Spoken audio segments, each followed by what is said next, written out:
Hello दोस्तों, स्वागत है आप सबका हमारे YouTube channel SST study point पर। दोस्तों, हम 12th क्लास पॉलिटिकल साइंस का सेकंड बुक का third chapter India's foreign policy chapter पढ़ रहे हैं। भारत की विदेश नीति चैप्टर पढ़ रहे हैं, जो कि न्यू सिलेबस के अकॉर्डिंग चैप्टर है। और इस चैप्टर में मैंने अब तक आपको है प्रिंसिपल्स ऑफ फॉरेन पॉलिसी पढ़ा दिया है, और फिर इंडियाज़ चेंजिंग रिलेशन में यूएस के साथ भारत के बदलते संबंध, फिर रसिया के साथ, चाइना के साथ और इजराइल के साथ जो है भारत के बदलते संबंधों के बारे में पढ़ा दिया है मैंने। इन सब के लिंक जो है आपको डिस्क्रिप्शन में मिल जाएंगे, और ये सब जो है काफ़ी अच्छे तरीके से मैंने बताया है वीडियो में, तो आप वहाँ से देख सकते हैं। इसके बाद रिलेशन विद इट्स नेबर्स, यानी भारत के जो पड़ोसी देश है उनके साथ भारत के कैसे संबंध है, पाकिस्तान के साथ, बांग्लादेश, भूटान, नेपाल, श्रीलंका, म्यांमार, इन सब के साथ जो है रिलेशन को पढ़ा दिया। इनके लिंक भी जो है डिस्क्रिप्शन में मिल जाएंगे।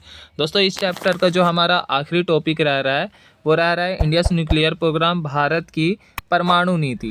ठीक है, तो भारत की जो परमाणु नीति है उसके बारे में पढ़ना है। लास्ट टॉपिक है ये और मोस्ट इंपॉर्टेंट टॉपिक है। ठीक है दोस्तों, इसमें से जो है काफ़ी ज़्यादा क्वेश्चन बनते हैं एग्ज़ाम में, और ये जो है इसमें से बोर्ड एग्ज़ाम में भी आपके पूछे जा सकते हैं। देखिए दोस्तों, भारत की परमाणु नीति के बारे में दोस्तों काफ़ी इंपॉर्टेंट टॉपिक है, और इसके बारे में जो है पूरा पढ़ना चाहते हैं आप। इसकी विशेषताएं क्या, भारत ने पहला परमाणु परीक्षण कब किया और भारत ने जो है दूसरा परमाणु परीक्षण कब किया, इन सब के बारे में पढ़ना चाहते हैं तो अंत तक बने रहिए।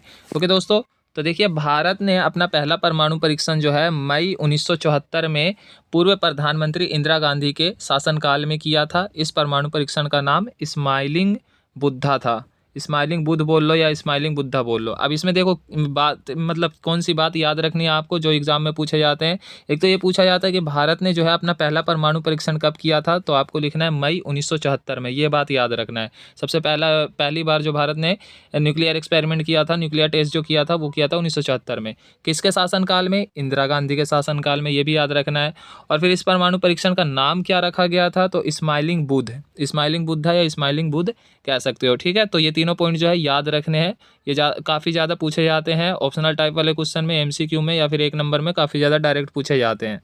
इसके बाद देखिए पोखरण 2 परीक्षण मई 1998 में पोखरण परीक्षण रेंज पर किए गए 5 परमाणु बम परीक्षणों की श्रृंखला का एक हिस्सा था। भारत ने 11 मई और 13 मई 1998 को राजस्थान के पोखरण में राजस्थान के पोखरण परमाणु स्थल पर 5 परमाणु परीक्षण किए।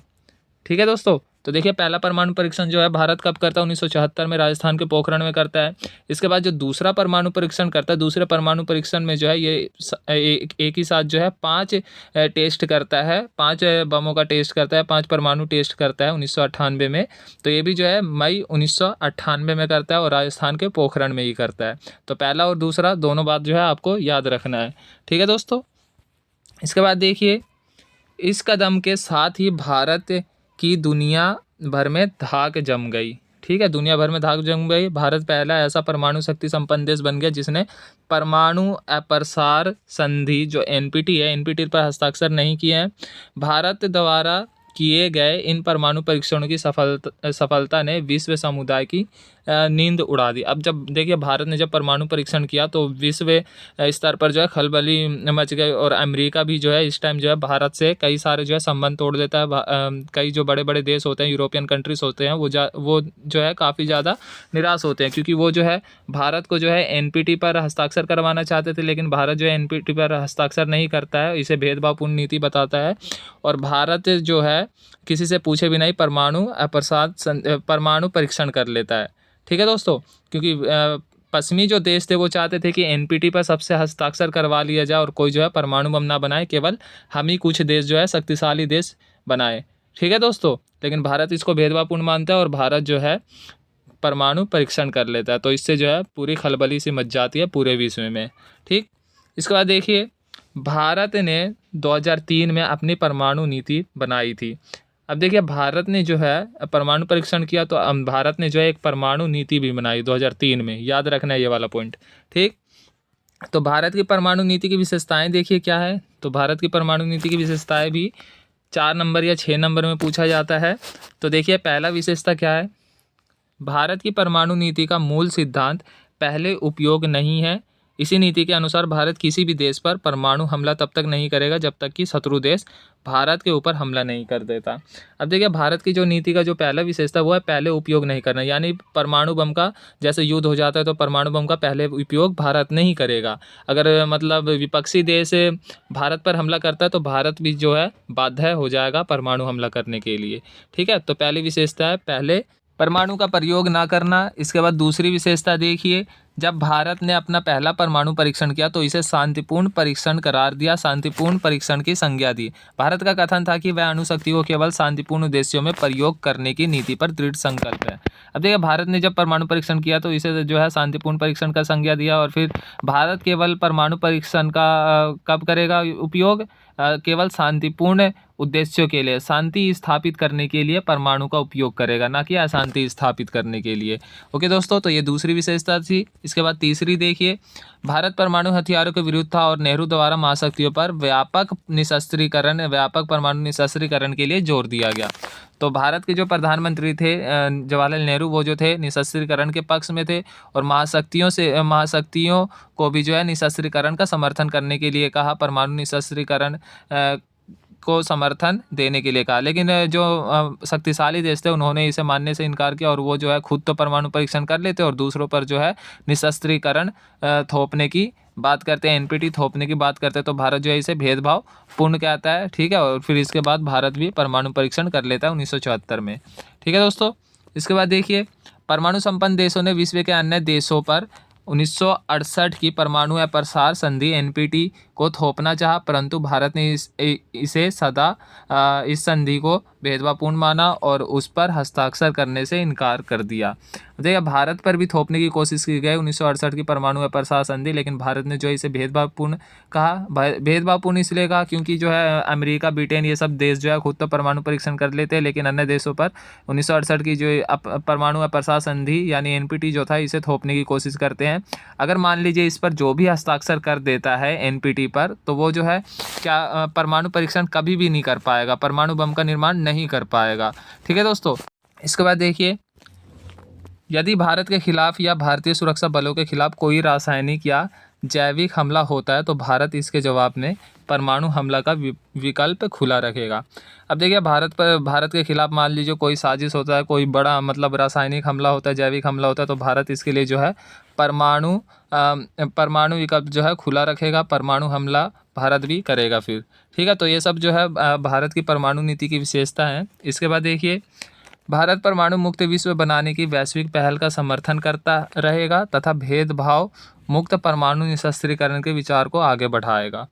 तो मतलब ऐसे परमाणु निशस्त्रीकरण के विचार को आगे बढ़ाएगा जिसमें जो है भेदभाव ना हो। ठीक है, जैसे पश्चिमी देश भेदभाव कर रहे थे ना 1968 की परमाणु अप्रसार संधि पर हस्ताक्षर कराकर, तो भेदभाव कर रहे थे, लेकिन भारत जो है ऐसा नहीं करेगा और निशस्त्रीकरण के लिए जो है भेदभाव मुक्त परमाणु निशस्त्रीकरण के विचार को आगे बढ़ाता रहेगा।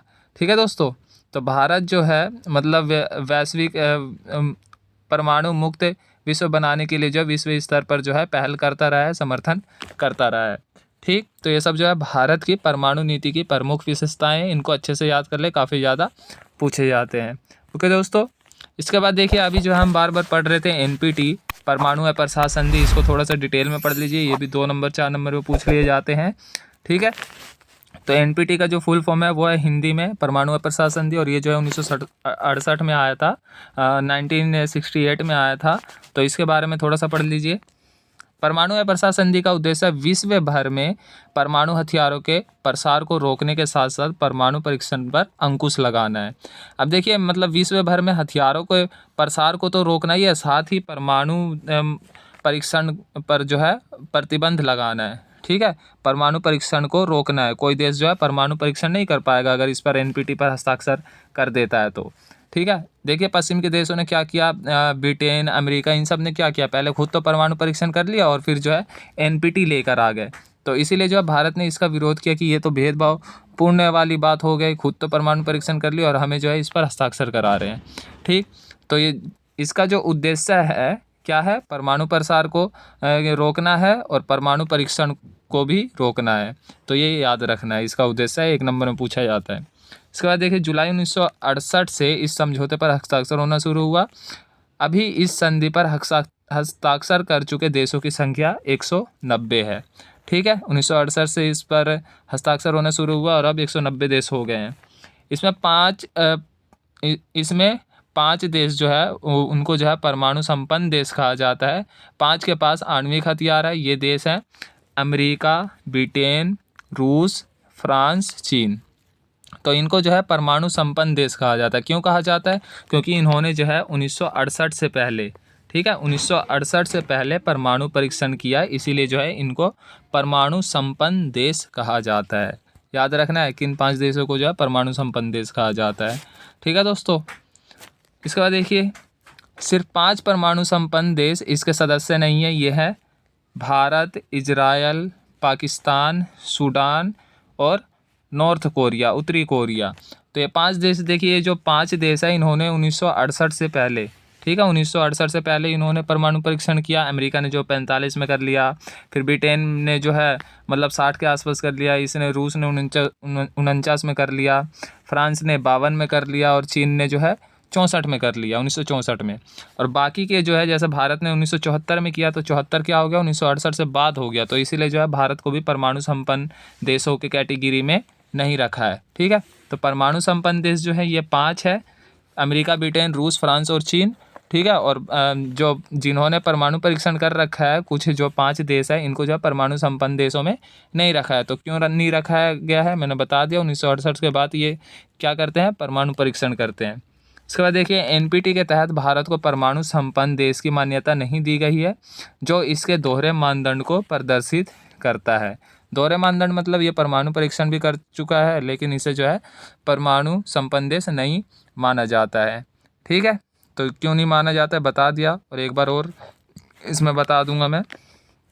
इस संधि के तहत परमाणु शक्ति संपन्न राष्ट्र उसे ही माना गया है जिसने 1 जनवरी 1967 से पहले परमाणु हथियारों का निर्माण और परीक्षण कर लिया है। देखिए वही बात आ गया ना कि मतलब किन देशों को परमाणु संपन्न देश का। इस संधि के तहत परमाणु शक्ति संपन्न राष्ट्र उसे ही माना जाता है।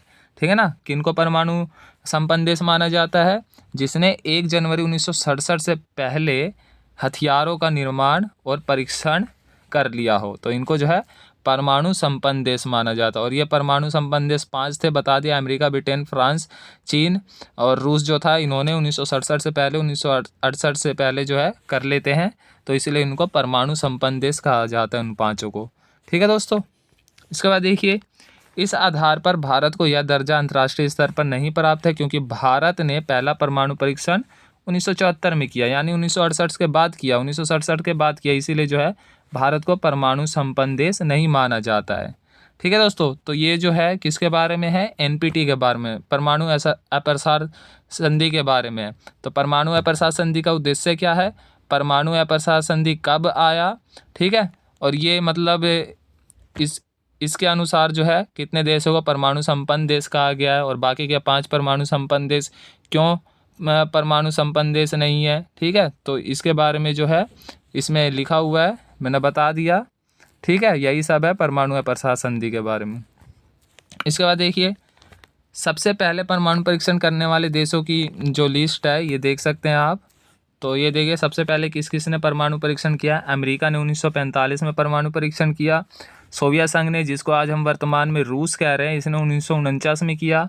ब्रिटेन ने 1952 में कर लिया। फ्रांस ने 1960 में किया, और फिर चीन ने 1964 में किया। भारत ने 1974 में, पाकिस्तान ने 1998 में। तो ये जो है जो सबसे पहले परमाणु परीक्षण करते हैं। इसके बाद जो है इजराइल, कोरिया, ये सब आ जाते हैं। तो ये मुख्य मतलब देश है जिन्होंने पहले परमाणु परीक्षण किया। ठीक है दोस्तों, ये 1964 तक जो है इनको परमाणु संपन्न देश कहा जाता है, ये जो 5 देश हैं। ठीक, तो ये बात जो है आपको याद रखना है। ओके फ्रेंड्स, तो आज की वीडियो हमारी परमाणु नीति पर थी और यहीं पर समाप्त होती है। आई होप कि आपको अच्छी लगी होगी। दोस्तों काफ़ी इंपॉर्टेंट है ये, और काफ़ी ज़्यादा इसमें से पूछे जाते हैं, तो आप इसको अच्छे से याद कर लें। बिल्कुल ऐसे ही अपने नोटबुक में उतार लें और फिर ऐसे ही बिल्कुल याद कर लें, नंबर आपके बिल्कुल भी नहीं कटेंगे। तो परमाणु, भारत ने जो है परमाणु परीक्षण कब किया, और भारत की जो है परमाणु नीति की विशेषताएँ क्या है, ये बहुत ज़्यादा पूछे जाते हैं। ठीक है दोस्तों, एनपीटी के बारे में भी शॉर्ट में पूछ लिया जाता है। तो इनको भी अच्छे से याद करें। तो आई होप कि वीडियो अच्छी लगी होगी। वीडियो अच्छी लगी तो वीडियो लाइक करें, कमेंट करके बताएं, और अगर आप नए हैं तो चैनल को सब्सक्राइब जरूर कर दें दोस्तों, ताकि नई वीडियो सबसे पहले आपके पास पहुँचे।